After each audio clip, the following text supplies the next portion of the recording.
When you have been told your whole life that you're supposed to stay quiet and be good and please others in order to be accepted, belong, and fit in, it can be and feel really freaking scary when you start to choose differently.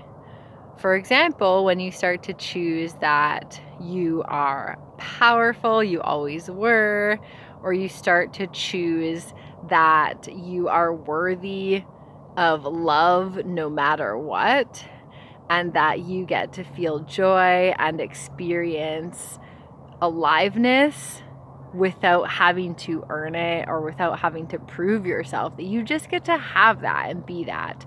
Or you get to own and call in more pleasure and abundance. These are things that can feel so scary to the nervous system if you spent your whole life learning that that's wrong. And so I want to acknowledge that it's okay if you feel scared to have everything you've ever wanted, and B, you've been playing the other game for long enough, or at least that's where I came to. I was playing the other game long enough that I was like, okay, I'm tired, I'm exhausted, I want something else for myself. And when you're playing small and afraid and doing things for everybody else except for yourself, you're still not feeling that great, and you're still kind of always worried that you're going to be rejected and outcasted. So on the basic level, at least you're choosing your life and your desires. And it's okay if you feel scared and your nervous system starts freaking out. At least you're aligning yourself with what you truly believe in and who you are on a core level, and connecting with life from a space that feels good, feels beautiful and supportive. So that's what I have to say about that. Is it's okay that if you're freaking out, if you're even thinking about choosing something differently. It's normal. And that's why we do not do it alone. That's why we rise up together and we hold each other in that space of beauty and love and choosing what we value in the world, and yeah, having community and having a support system is insanely valuable. I'm so grateful for my coach and my community that is rising up into empowerment and beauty and self-love and self-care together. It makes it so much easier and so much more fun.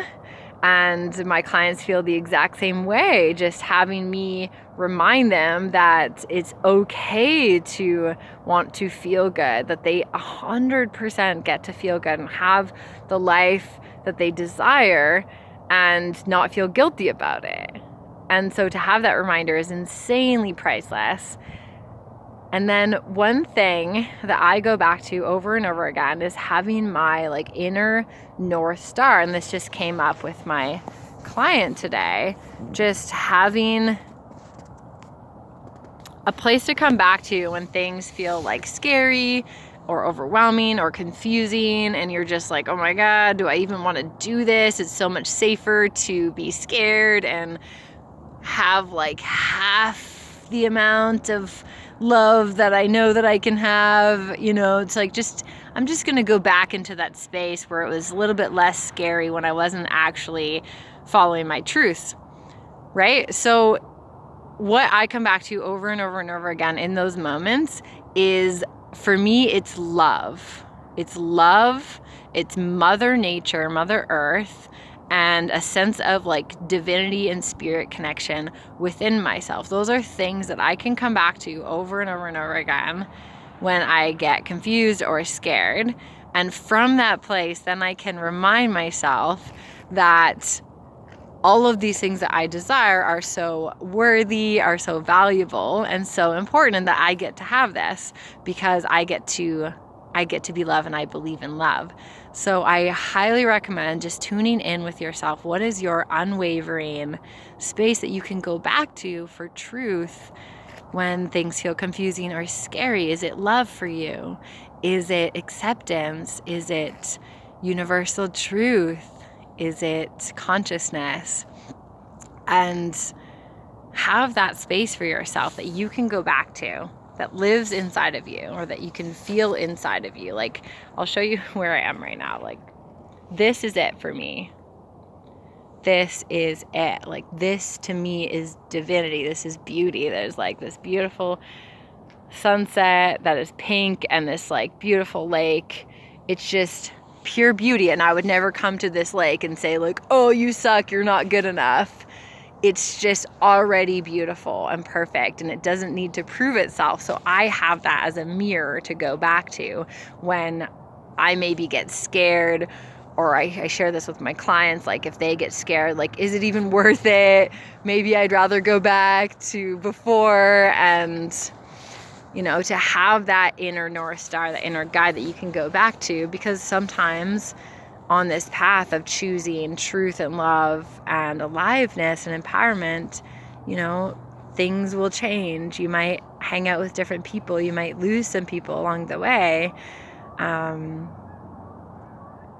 And it's just really beautiful to have that space inside of yourself to go back to, that's filled with love and understanding and choosing that this is what's important. And at one point, there's a crossing over point where you know you cannot go back to choosing to play small and to be scared, or choosing to let shame or guilt drive in the driver's seat.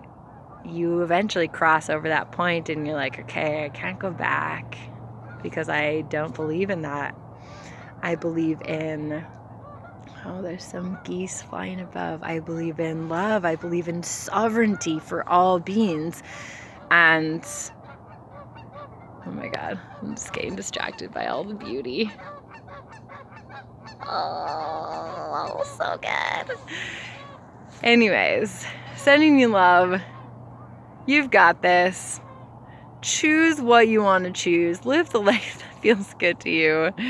Go out in nature. Have fun. Don't take it so seriously.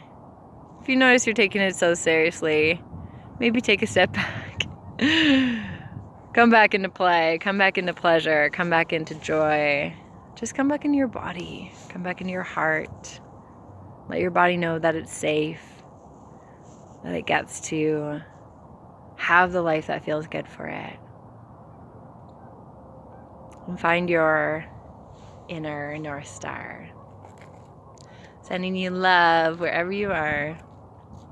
You've got this. And you are not alone. Choosing the wild is so worth it.